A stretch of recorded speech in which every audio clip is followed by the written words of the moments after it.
Acompanhe agora mais um tema doutrinário do Evangelho de Jesus. Bom dia, sejam muito bem-vindos.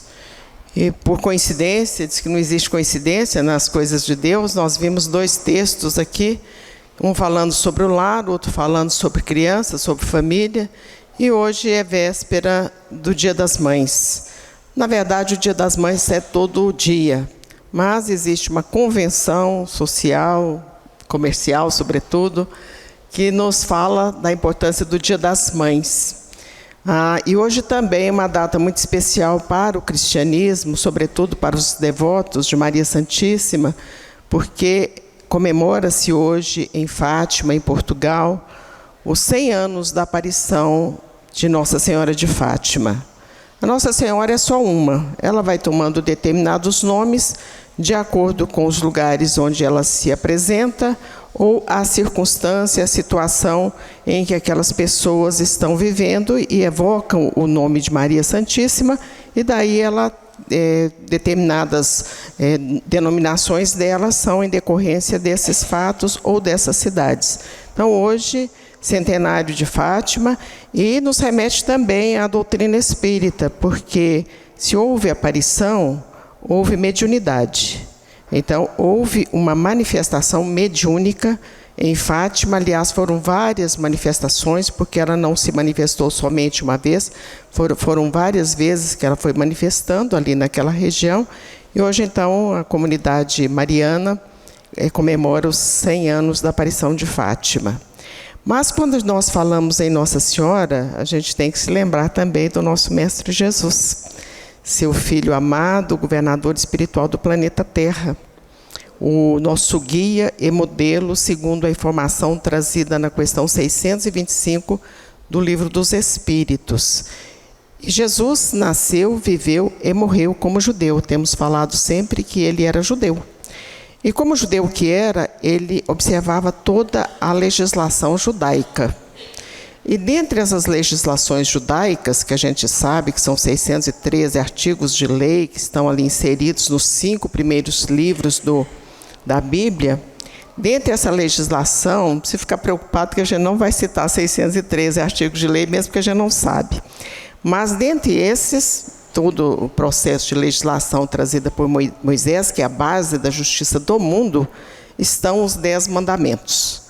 E os 10 mandamentos nós podemos observar. Os 3 primeiros itens ou artigos de lei, ou mandamento, são referentes a Deus.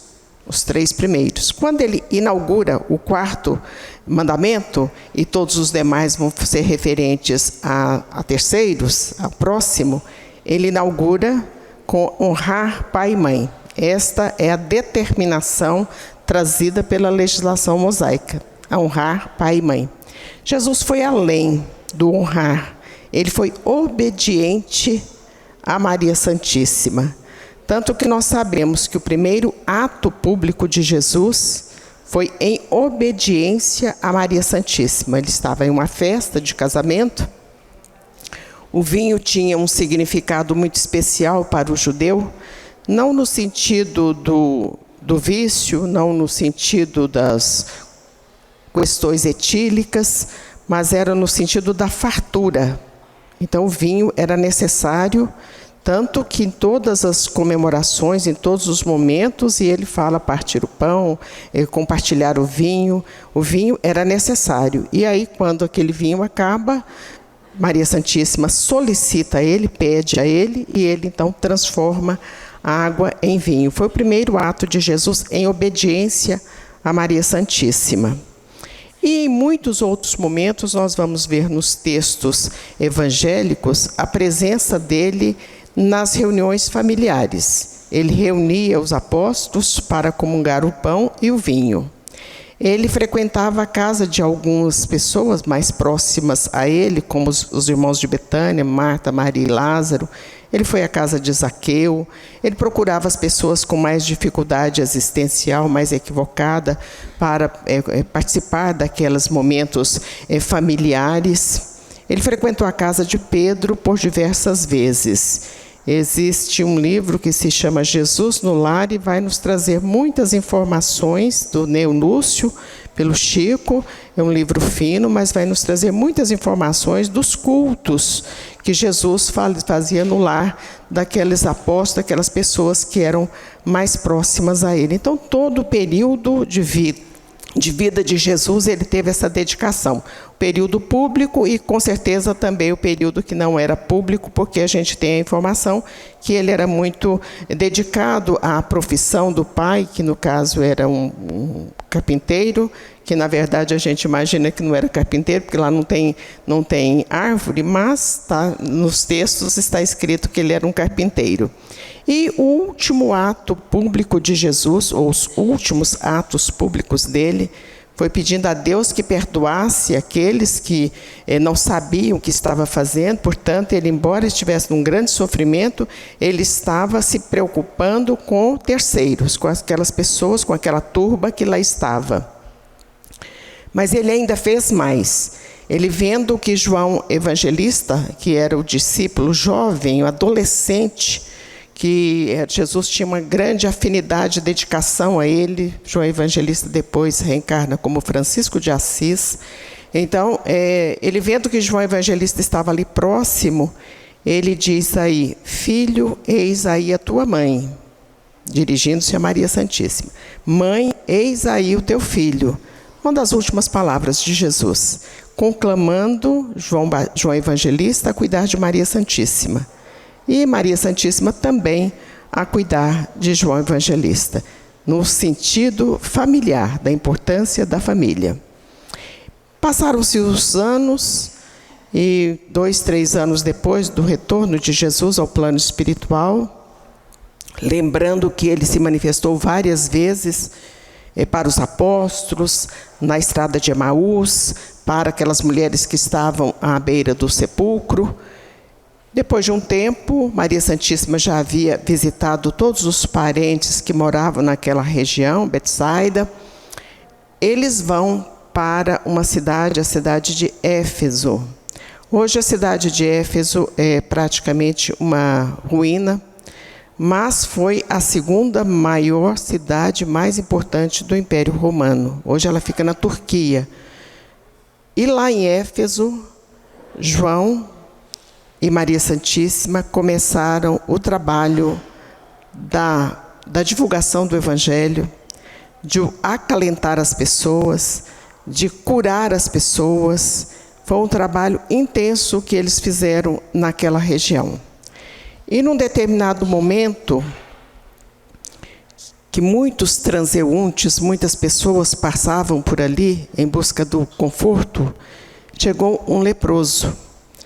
E Maria Santíssima começa a cuidar dele. Aí vem os detalhes, porque as pessoas acometidas desta enfermidade, até o século XX, início, até meados do século XX, 1940, por aí assim, elas eram segregadas, elas não podiam se misturar com as pessoas. E naquela época, elas tinham que colocar um guiso, como se fosse um sino no pescoço, se cobrir e saírem gritando que eles eram imundos para que as pessoas não se aproximassem deles. Então, existia a discriminação pela própria doença, mas muito mais a discriminação social. E chega esse leproso lá, e ela começa a lavar aquelas feridas com as lágrimas. E daí a pouquinho, o leproso está limpo. E ele se ajoelha nos pés dela e diz: vós sois verdadeiramente a Mãe Santíssima. Foi a primeira pessoa que disse isso. E daí para frente, todos nós acostumamos a nos referir a Maria Santíssima como Mãe Santíssima mesmo. Mas o tempo passou e João ficava, muitos momentos, ele ficava fora da casa, porque a casa ficava no alto e dali via-se o mar. Hoje já não se vê mais, porque o mar foi recuando, então hoje não se vê mais o mar. Mas ali, aos pés desse local, existe um templo pagão da deusa Ártemis, e também uma biblioteca que foi considerada a maior biblioteca daquela época, a Biblioteca de Celso, que tinha 25 mil papiros. Então era realmente uma cidade de muito relevo, a cidade de Éfeso. E no dia que ela estava lá, assim, no anoitecer, alguém bateu a porta, ela vai atender e viu que aquele que estava lá era uma pessoa diferente. A energia dele era diferente. Nós sabemos da energia das pessoas quando nós nos aproximamos dela. Tem pessoas que a gente dá vontade de sair andando de ré, de tão carregada que as pessoas estão. Às vezes a pessoa tem uma mediunidade, uma sensibilidade maior, ela percebe que está com dor de cabeça, está triste, está aborrecido, está raivoso e por aí vai. E ela então percebe que aquela energia era uma energia diferenciada. E ela observa que ele diz a ela palavras muito gratificantes, palavras muito reconfortadoras, muito bonitas, e estende os braços para abraçá-la. E quando ele estende os braços, ela vê que nas duas mãos estavam duas chagas. Ela se emociona bastante e observa que nos pés também estavam duas chagas. E ela continua olhando e vê a quinta chaga. São as 5 chagas de Jesus.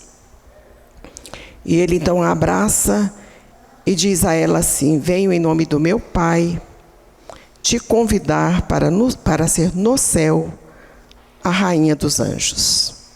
Daí 2 dias chega a notícia nessa região mais baixa de Éfeso, onde estava João Evangelista, que Maria Santíssima havia deixado o corpo físico. Então ela estava no céu, sendo a rainha dos anjos. Essa história, com muito mais detalhes, com muito mais beleza, ela se encontra num livro que se chama Boa Nova, psicografado pelo Chico, de autoria do Espírito Humberto de Campos. É a lição número 30, é a última lição deste livro, falando sobre a beleza do encontro e da viagem espiritual de Maria Santíssima ao plano do Espírito. Mas existem detalhes que também mostram a importância da mediunidade e nos toca mais ainda. Porque por volta do século XVIII, uma freira alemã, Ana Catarina Emmerich, ela tem uma visão que Maria Santíssima havia vivido num determinado lugar, em cima de uma colina, que tinha um mar lá na frente, numa casa de pedra. E ela começou a fazer a descrição. E 2 padres franceses, depois que ela fez toda aquela descrição, 2 padres franceses começaram a pesquisar. E quando eles chegaram nessa região de Éfeso, eles descobriram que muitas e muitas pessoas, no dia 15 de agosto, todos os anos, subiam essa colina. Hoje se sobe de condução, mas naquela época era de cavalo, de camelo, a pé. Subiam essa colina para homenagear Maria Santíssima. Esse fato chega ao Vaticano, portanto é coisa assim científica, comprovação científica. Chega ao Vaticano e os cientistas começam a pesquisar com uma reação de carbono e descobrem que no século I da era cristã, realmente aquela casa, aquela ruína, o que restou daquelas pedras, era realmente uma residência do século I. Portanto, confirmando a informação trazida pela freira e, mais ainda, a informação trazida por Humberto de Campos, que era lá que ela havia retornado ao plano espiritual. O Vaticano reconhece essa região de Éfeso. Hoje é uma igreja, uma capela bastante modesta, muito emblemática, muito emocionante, quando se sobe essa colina e chega lá e está a igrejinha de pedra. Eles procuraram repetir mais ou menos o que teria sido a casa de Maria Santíssima. E então, todos os anos tem essa comemoração, e 3 papas já foram rezar missa nesse local. Os 3 últimos papas, à exceção do Papa Francisco, que ainda não, mas o Papa João Paulo, o Papa Bento e o Papa Paulo VI. Os 3 últimos papas, à exceção do Papa Francisco, todos eles foram a essa região, oraram, fizeram as missas na comprovação, no entendimento do Vaticano que realmente ali viveu e desencarnou Maria Santíssima. Então, é a demonstração da espiritualidade amiga nos trazendo o conforto da presença de Maria Santíssima nas nossas vidas. Porque ela, espírito iluminado, e quando a gente observa a psicografia de João Nunes Maia, em um livro que chama Maria de Nazaré, a gente vê o quanto ela estava preparada para ser a mãe do Senhor. E não poderia ser diferente, porque para passar as dificuldades pelas quais ela passou, para entrar para a história como espírito de alta elevação espiritual, ela tinha que estar realmente bastante preparada para realizar esse trabalho. Então, a comunidade espírita também reverencia Maria de Nazaré. Há outras comunidades cristãs, talvez não. Mas ontem nós fazíamos um culto de manhã num órgão do governo e ficamos bastante assim, emocionados de ver a beleza do culto, em comemoração ao Dia das Mães. E por que foi uma comemoração? A gente já fez assim, centenas de comemorações, dezenas de comemorações relativas, cultos ecumênicos relativos a Dia das Mães, porque todos os palestrantes que foram, o católico, o evangélico e nós espíritas, todos citaram a importância de Maria Santíssima, inclusive os evangélicos. Isso sensibiliza muito o nosso coração, porque os evangélicos não têm o hábito ainda da veneração a Maria Santíssima, diferente dos muçulmanos, porque os muçulmanos, eles reverenciam Maria Santíssima. Então, nessa igreja de Éfeso, onde todos os cristãos daquela região, que não são muitos, sobem para reverenciar a Mãe do Senhor, os muçulmanos também sobem. Então, é uma festa que é para cristãos e muçulmanos, porque eles entendem a importância de Maria Santíssima como mãe de um profeta, porque para os muçulmanos, o maior dos profetas é o profeta Maomé. Mas, no entanto, Jesus também é considerado pelos muçulmanos como um profeta. Então, eles também reverenciam Maria Santíssima. E a importância de Maria Santíssima no contexto da fé e da crença, a gente observa também em um livro que se chama Memórias de um Suicida, que a gente fala muito sobre esse livro. Ela, exatamente porque teve as questões lá com Judas, que atentou contra a própria vida, e ela também se sensibilizou muito naquela época com isso, ela instituiu uma legião, quer dizer, uma reunião de espíritos, uma legião de espíritos que se chama Legião dos Servos de Maria. E esses espíritos, a tarefa deles, a proposta deles, é atender as pessoas, os espíritos que retornaram ao plano espiritual através do atentado contra a própria vida, suicídio mesmo.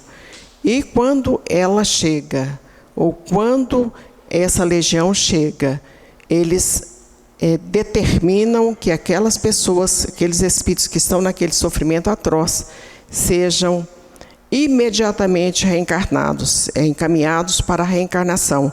Não se escolheu quem é pai, quem é mãe, como é que vai ser, reencarne e depois, como se diz, depois a gente resolve. E nos termos do Espiritismo, esse livro é da Dona Ivone, pelo Espírito Camilo, nos termos do Espiritismo, nós temos também grandes devotos de Maria Santíssima.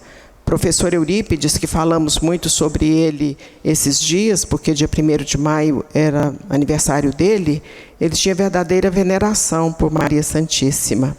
Mas Chico Xavier também orava a Maria Santíssima ajoelhado, como ele aprendeu na Igreja Católica, com a mãe católica que era, ele tinha verdadeira veneração por Maria Santíssima.